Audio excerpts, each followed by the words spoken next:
Good morning everyone, today we're checking out a brand new video from the Game This about how everything we know about FNAF is a lie thanks to the new game that came out, Secret of the Mimic. Let's hop in and see what they figured out. Secret of the Mimic is finally here, and it changes everything. Our understanding of the books, our understanding of the timeline, and our understanding of the characters we've come to know over the last 11 years. But as always, I'm here to pull an Afton, or an Edwin, as it turns out, and put it all back together. Hello Internet! Welcome to Game Theory, the show that's jaw has been hanging open like a badly made Chica costume ever since the release of FNAF's Secret of the Mimic. And I'm not alone in that feeling. Every single YouTuber has been completely sideswiped by this game. Chica! I can't believe we got Chica! Hey!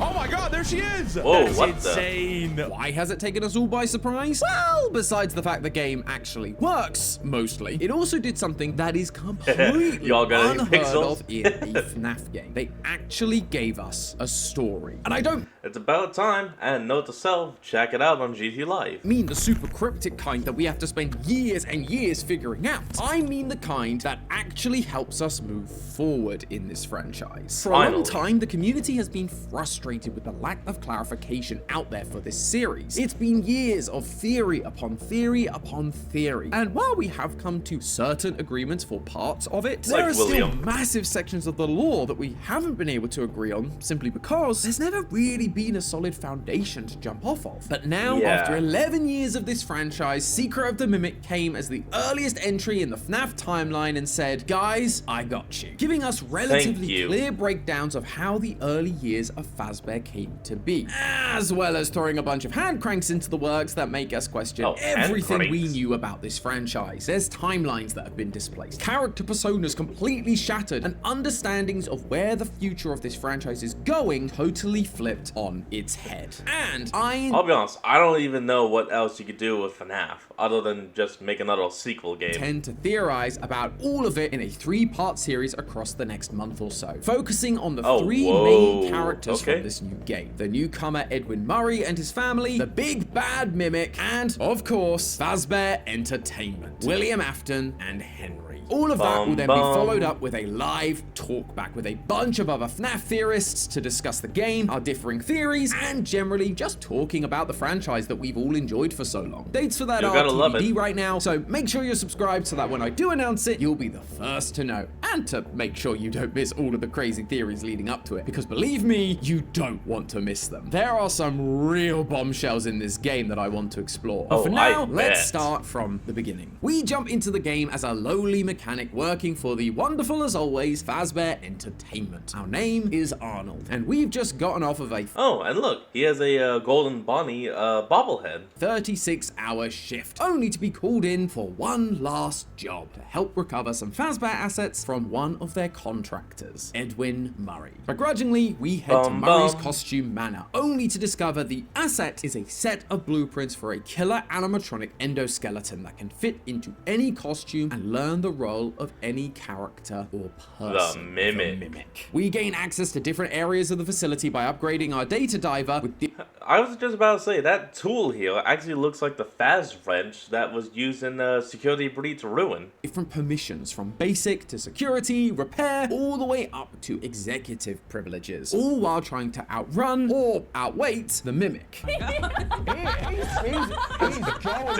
Eventually, we get our hands on the blueprints, only to discover that it wasn't Fazbear talking to us through dispatch. It was the Mimic pretending to be them to get their hands on the data diver. This leads to one of 3 endings where we either escape and get killed by the Mimic, we escape and get killed by the Mimic, or we fix the Mimic and then just stand there watching it sleep. Now, these guys deserve an episode of their own, because whichever one is canon could have massive implications that I just don't have time to get into right now. Instead, let's turn our attention. That's one downside about when you make a game with multiple endings. You have no idea which one is canon or true or anything. any of them could be canon, none of them could be canon. To the stuff we can discover during the game, and the first of our big three characters, Edwin Murray. If you're a long-time viewer of this channel, or you're one of the people who understands my pain and has actually read the books, then that name isn't anything new. Edwin Murray is a character that we were introduced to in both the Storyteller and the Mimic from the Tales from the Peterplex series. His company was bought out by Fazbear. He created the Mimic to babysit his son David, but his son tragically died. And because the Mimic kept mimicking his dead son, he beat the thing up. I remember you talking about this. Teaching it violence, and then showed up 40 years later trying to stop it. However, when the Secret of the Mimic's creative director Evan Lampe said to Dorco, "If you've read the books, you don't know the full story." He wasn't kidding. Oh, the story of Edwin goes so much deeper and is so much more tragic than we could have ever realized. As Arnold explores Murray's costume manor, we can find audio recordings and mailboxes containing digital text logs that give us the real story of what happened to this place. It was originally owned by Edwin's father, who we'll call Murray Sr. Edwin Murray works for him. Edwin Murray. This is my dad's place. You know, because nepotism. But Edwin is the quirky inventor type, and to test out his new voice recorder creation, he seeks out one of the new employees and former puppeteers. Excuse me, can I borrow your voice for a project? What for? I don't even know you. I'm brand new here. Let's start again. I'm Fiona. Murray Sr. then passes away and leaves the whole thing to Edwin, who rebrands everything to bring his wacky inventions to life. Maybe rebrand? We could start making some of my inventions for real. Together with Fiona, they invent a bunch of wild tech, like a coffee machine that can learn your coffee preferences to make the perfect cup, a coat hanger that can adjust to any size you need, and an adorable vacuum cleaner. Oh, just look at him with his tiny little brooms and his little dumpy. Anyway, alongside... Oh, and you can even pet the bot. That's good. Like this, he is also making a bunch of costumes, which I suppose makes sense given that's the name of the business. But the characters we see are interesting. If you're a FNAF fan, we see a handful of characters that you might recognize, like Pirate and Cowgirl Roxy, Hillbilly Monty, a puppet pirate Foxy, and the big one, a rollerblading costume of Chica. Wow. Freaking Chica. Let's party. She really was the first, wasn't she? But besides Chica, who I was the first. I have seen everything. Who Edwin and Fiona were specifically hired to make for a client, Chica's Party World. Yes, that Chica's Party World. All of these other characters were rentable or purchasable from Murray's costume manor, meaning Edwin owned these characters. They weren't originally Fazbear's. However, Fazbear was around as another one of Edwin's clients, taking interest in his technological genius, even to the point where Edwin refers to Henry as simply Hen in the audio logs, presumably because they have a level of familiarity and friendship thanks to their shared technological creativity. I got the change order from Hen last night. They don't think of me as a friend anymore. But the real tragedy of Edwin comes from when we look at his family. Whoa, whoa, whoa. Hold on. I know that he's probably going to bring it up, but look, right here, the tiger. It's a white tiger with a blue eye and a green eye. I've mentioned his wife Fiona, but he also has a son named David, just like he did in the Tales from the Peterplex book series. Boom! See? Tiger Rock. Boom. Look.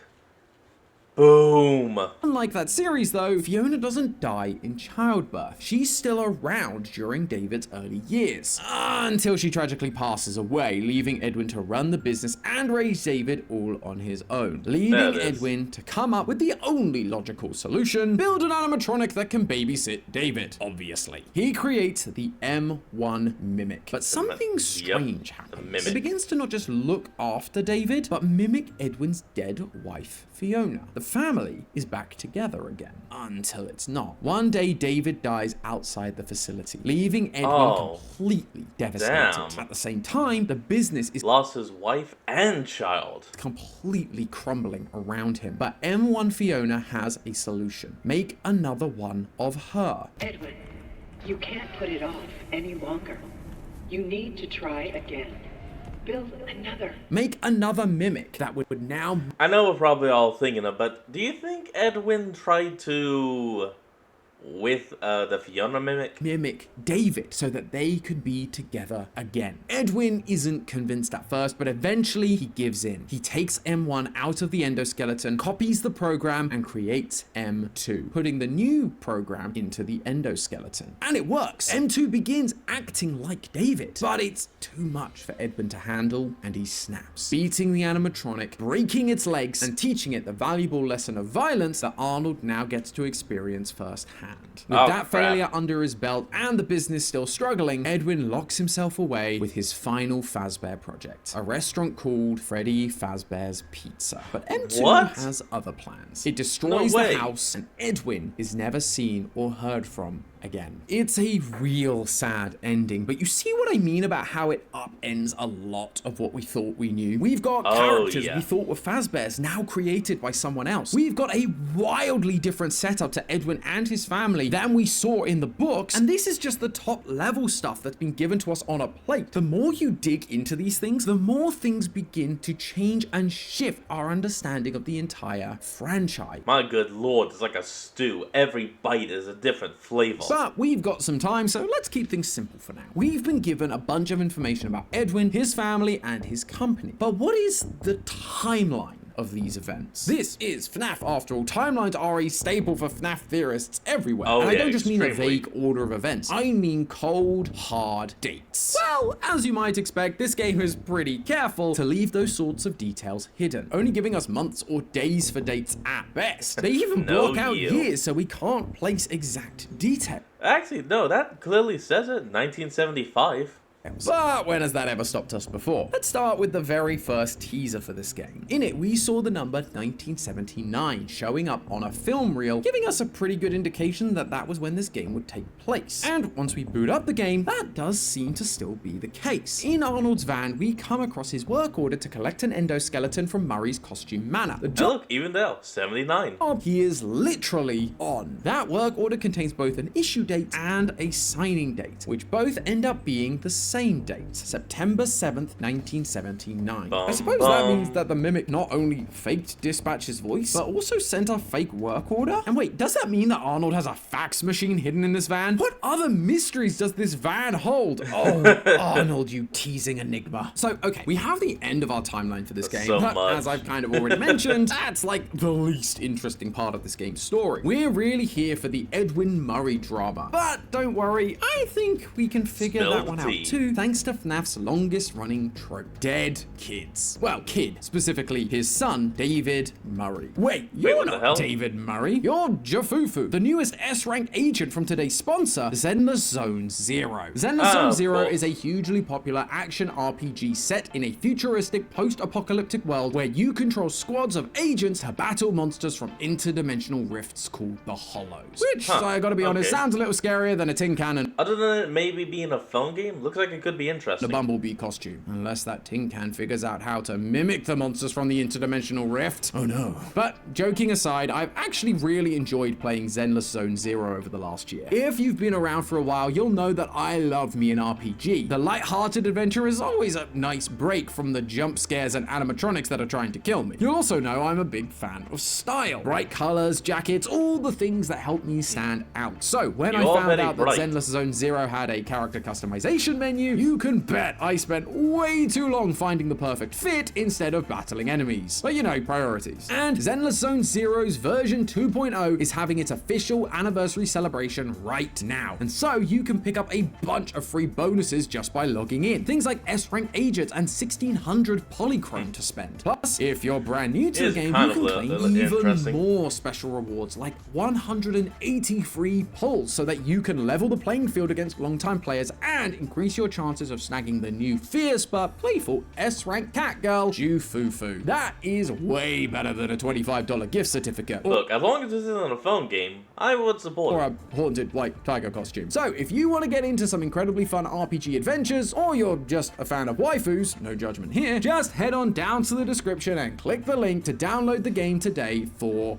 free. It's available on PC, PS5, and Xbox, so whatever your platform, you can claim those awesome rewards. Thanks again to Zenless0 for sponsoring this video, but now I really gotta tell you about the timeline of David Murray. At the end of the game, you're given a choice. Either give the data diver back or execute something called parachute.exe. This opens up a hatch in the floor leading to the R&D department and the Murray's house that's on top of the hill near the factory. While trying to avoid M2, you can come across 5 film reels showing some good old-fashioned Murray family home video for David's birthdays. The first is a little uneventful. He gets scared by a new Pirate Roxy puppet and is given his iconic white tiger plushie. The second, Edwin misses because he's too busy working. The third, Edwin breaks the news to David that Mummy isn't coming back. By the fourth, we see Edwin give David his slide that we see out the front of Murray's costume manor, with the robotic voice of M1 Fiona coming from off screen. And then finally, we get number 5, where we see Fiona in all her mimicky animatronic glory. She made a cake for David's birthday and is asked to go outside and collect David before the party gets started. And it's that last video that is crucial to solving this mystery. When M1 Fiona presents her cake, we can see the room she's in, and it's not the Murray's family home like all the others. This is actually an office inside Murray's costume manor. And we know that because if you're willing to spend a lot of time avoiding rollerblading Chica, you actually get to see this room and complete with all Find the party room. Belated birthday. The same decorations. Oh my gosh. Happy birthday, David. The place looks abandoned. The food has been there a while, now all molded over. And we find out why thanks to the text logs that we have to collect to figure out the password for this room. On December 1st, Edwin sends out a work memo telling the workers that they need to be here on Saturday for David's party. Then there's a bunch of more light-hearted, jokey messages between the other employees about the room code, but on the 6th, the tone shifts. A message tells everyone that the party has been cancelled due to recent tragic events. With the state of the room, the notices that must have been the death of Fiona. Find about not bringing children to work, and the fact that the playground Edwin refers to must be the play park he got David for one of his birthdays, the one near the loading bay, the one he was warned would be too dangerous to have a kid near. Look, I get your... Oh god, no. Yep, death of David. Oh boy. I do, but they're all just grounded. This is the perfect spot for David's playground. It all adds up to this being the day that David died. On Saturday, December 6th, everyone was there gathered together just like Edwin had asked, only for M1 to go down to find David and report him dead. Okay, everyone hide. If I was one of the employees and I just saw the mimic walking around but it was acting like Fiona and all that, and I'd be like, okay, so is no one going to explain what this is? The dude built a robot and it's pretending to be his dead wife. I mean, first of all, that's impressive. Second of all, is this legal? I know. Depressions of whatever. Moving on. Saturday was the day of the party, and that cancellation message was sent out the same day. December 6th was only on a Saturday once in the 1970s. 1975. Now, given we have 5 film reels, you'd assume that would make this David's 5th birthday, and so his date of birth would be December 6th, 1970. However, I'm not entirely sure that's the case. Firstly, the achievement you get for entering David's party room is called Belated Birthday, and the icon is of a birthday cake with not 5 candles, but 6. And I think we all know that when you're a kid, the number of candles on your cake matters big time. I guess just like content creators, we all like seeing number go up. There's also the matter of the collectibles scattered throughout him. Number up. Good. So yeah, by gathering them all, you can boot up a minigame on the computers known as moon.exe. This thing is full of interesting details and symbolism that we will 100% be exploring in the future, but the detail that's interesting right now is the collectible called the Full Fest Snow Globe. When you find it again inside moon.exe, you can give it a shake, and we're given this description. Opening day snow globe. A wonderful day with all of us at Full Fest. It's worth noting that right behind this snow globe is a statue of a married couple. The man wears a bow tie, which is something we see associated with Edwin throughout the game. I mean, just and kind of the company. Look at the guy's logo. He loves bow ties. This couple is supposed to be Edwin and Fiona, and so this line about Full Fest is tied to them. But the use of the word all here is telling. If it was just supposed to be Edwin and Fiona, it would have just said both of us or the two of us. But all implies a group, i.e. David is also present. present. Thanks to Help Wanted 2, the earliest Fall Fest we know about happened in 1970. So for this to be a big opening day, to the point where Fazbear creates a special snow globe, it's likely that it's that year being referenced, 1970. Most and likely. If Scott cares at all about giving this series any kind of logical consistency, Fall Fest would likely have to happen in the autumn. Fine, Obviously. fall. With David's birthday being established as December 6th, it would be physically impossible for him to also be here on the opening day of Fall Fest in 1970, because he wouldn't have been born for another couple of months. So he'd have to have been born at least a year earlier, making him at minimum 6. But then why only show us 5 videos? What happened to the missing birthday? Well, we already know that Edwin is too busy to focus on his kid, hence he made the mimic in the first place. Would it be out of the realm of possibility that he was so busy he didn't even celebrate one of his kids' birthdays? Which honestly would just make a hell of a lot of sense. The game certainly seems to think so, because inside the Storytime showroom you can find David's little den with all of his drawings on the wall, and one of them depicts a birthday with David surrounded not by family but by characters, and he has a cake elephant with and a dog. 4 candles on it. Up until now, David's parties have always been at his house, surrounded by family, not by characters. We never see a video of him having a birthday surrounded by characters, which implies that this is a birthday not caught on camera. Edwin missed his son's 4th birthday. He was so busy trying to save the company and possibly even building M1 that he got his staff to dress up as characters and look after him instead. Then, a year later, David gets his big slide and suddenly M1 Fiona exists to take care of David. This puts David's 6th birthday in 1975, and therefore his date of birth is actually December 6th, 1969. Boom. Nice. From here, we can actually extrapolate a few other dates and start to put things into a rough timeline. We never get exact ages for Edwin and Fiona, but we do know that David was their first and only child. In the late 60s and early 70s, the average age of first-time parents was 21.4 years old. And looking at marriages in the late 1960s, the average man was 23, while the average woman was about 20 when they got married. If Fiona is following these averages, that would mean they pretty much had David just over a year after getting married, putting their wedding in 1968. On top of that, the average length of an engagement for a couple in the 1960s was around just 3 to 6 months, with the ideal scenario being a fall engagement with a spring or summer wedding, and most would only have been dating for 6 months prior to that. So Fiona and Edwin most likely would have gotten engaged in the fall of 1967 and probably only started dating earlier that year. But as I've already told you, this relationship ends far too prematurely. One of the audio logs we find throughout the facility is a voice recording left by Fiona to Edwin explaining that she needs to go to one of their clients' events to make sure nothing goes wrong. I have to go help the Fall Fest crew. I just have this terrible feeling like I need to be there so nothing goes wrong. Now, remember that part of Moon.exe I mentioned earlier that shows us the married couple? The one representing Edwin and Fiona with the Fall Fest snow globe at their feet? Well, the woman's statue is described as being burnt and blackened. There's also a stall nearby that focuses on sewing materials, like a stand for someone who was maybe there to help with costumes and puppeteering, similar to what we know Fiona was capable of. That stand is also completely burnt down and destroyed. Putting all of that together, it clearly tells us that the event Fiona passed away in the Fall Fest file went to was Fall Fest, the Fazbear Carnival we've been theorizing about for so long. And just as we've been predicting, it absolutely did end in fire, taking Fiona's life with it. Edwin breaks this news to David on his 3rd birthday, and as we've established, Fall Fest should happen in the fall just before that. So that puts Fiona's death sometime between September and November 1970.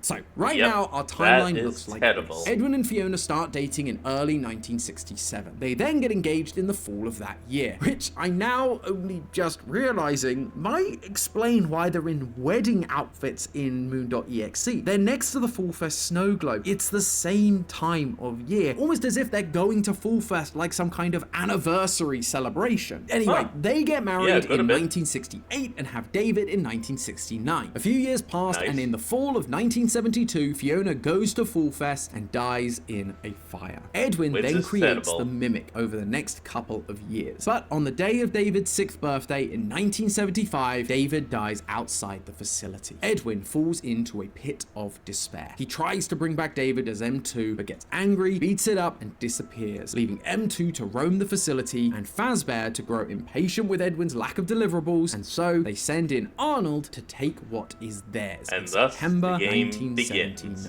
But there is one more date we're able to track thanks Oh to my all God. of this. The death of Murray Sr. Now, look, I know he may not seem like an important character in all of this. Let's be honest. Yeah, please explain how he's important. He's kind of a footnote in the whole game. We only see his portrait a couple of times, and we only get 2 audio logs even mentioning him. But those 2 audio logs reveal a lot, not only about when he died, but also the final order of events for Murray's costume manor. And Very well. an interesting Go on. detail about our favorite singing bear company. In the audio Ready? log where we learn about Murray Sr.'s passing, it's a conversation between Edwin and Fiona. So they do have to have at least met at this point. Plus, they seem quite close. The company is going to collapse and they're all going to hate me.